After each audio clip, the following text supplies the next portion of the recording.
ஓம் முருகா சரணம். ஓம் சக்தி பராசக்தி.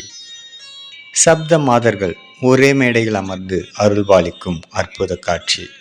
சப்த மாதர்கள் என்பவர்கள் சப்த கன்னியர்கள் 7 அம்சமாக அமர்ந்து அருள்பாலிக்கின்றார்கள்.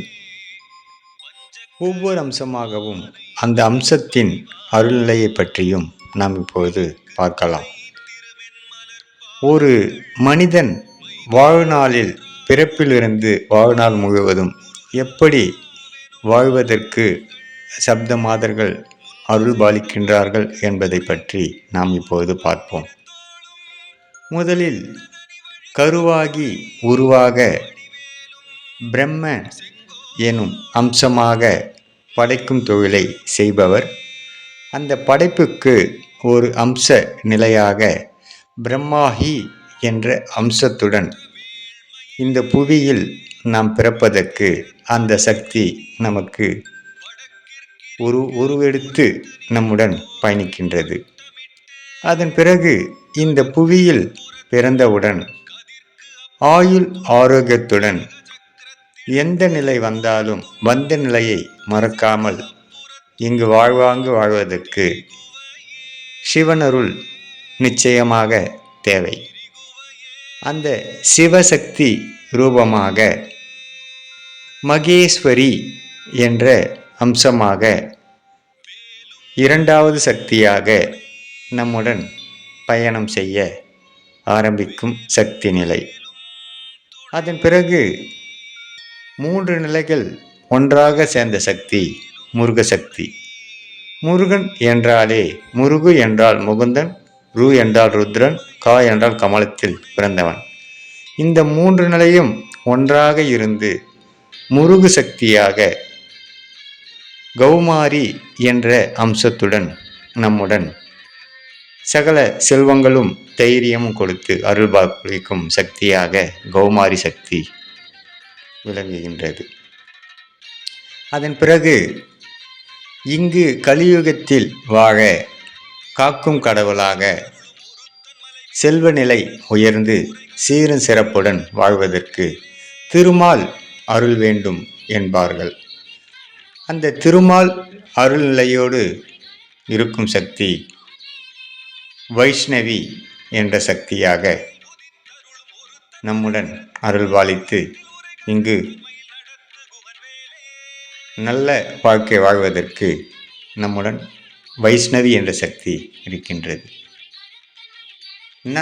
நல்லதொரு வாழ்வதற்கு வீடு மனை மக்கள் என்று நமக்கு தேவை. அந்த வீடு மனை மக்கள் அம்சமாக வராகி என்ற சக்தி, அதாவது வீடு மனைக்கு வராகி என்ற சக்தி நமக்கு சகல செல்வங்களும் தந்து நம்மை காத்து ரட்சிக்கின்றது. வீடு மனை மக்கள் என்று அமைந்தவுடன் நாம் இந்திர வாழ்க்கை போல் வாழ்வதற்கு இந்திராணி என்ற சக்தி அந்த இந்திர நிலையோடு நம்முடன் இருந்து அந்த சக்தி நம்மை காக்கின்றது.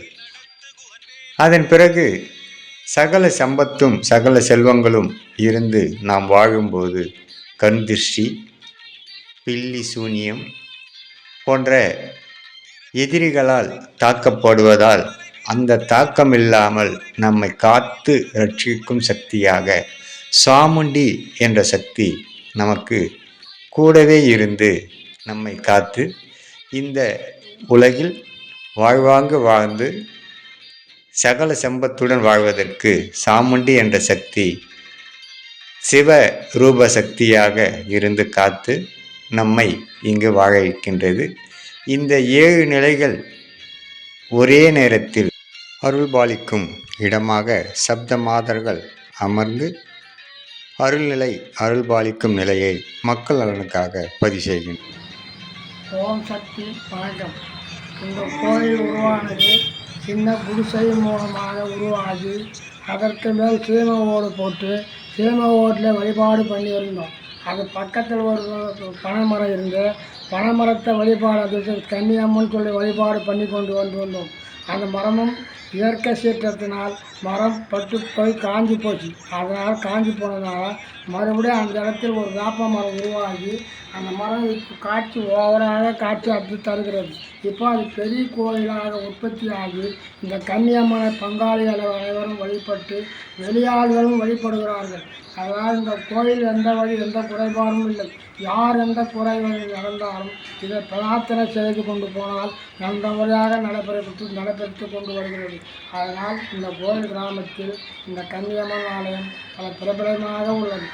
வணக்கம். பராசக்தி சப்த மாதர்கள் இங்கு அருள்பாலிக்கும் அற்புத காட்சிதனை பதிவு செய்கிறோம். இந்த சப்த மாதர்கள் ஆலயம் அமைத்து ஆரம்பத்திலிருந்து இது சரியாக வழிபட்டு இந்த ஆலயத்தை சீரும் சிறப்புமாய் இங்கு செய்து வருபவர் திரு தீனதயாளன் என்ற பக்தர். இந்த குலதெய்வமாக வழங்கும் இந்த கன்னியம்மனை இந்த பக்தர் ஒவ்வொரு ஆண்டும் சிறப்பு திருவிழா எடுத்து இவர் சிறப்பாக நடத்தி வருவார். பங்காளிகளும் ஒன்றாக சேர்ந்து இந்த திருவிழாவை சிறப்பாக ஒவ்வொரு ஆடி மாதமும் 4ஆம் வாரம் அல்லது 5ஆம் வாரம் நடத்தி சப்த மாதர்கள் இங்கு சிறப்புற்று வாழும் இடமாக காஞ்சிபுரம் மாவட்டம் ஸ்ரீபெரும்புதூர் தாலுகா சுகந்திரமேடு கிராமத்தில் அருள்பாலிக்கும் இந்த சப்த மாதர்களின் அருள் அனைவருக்கும் கிடைக்கப் பெறுக. ஓம் சக்தி பராசக்தி, ஓம் சக்தி பராசக்தி.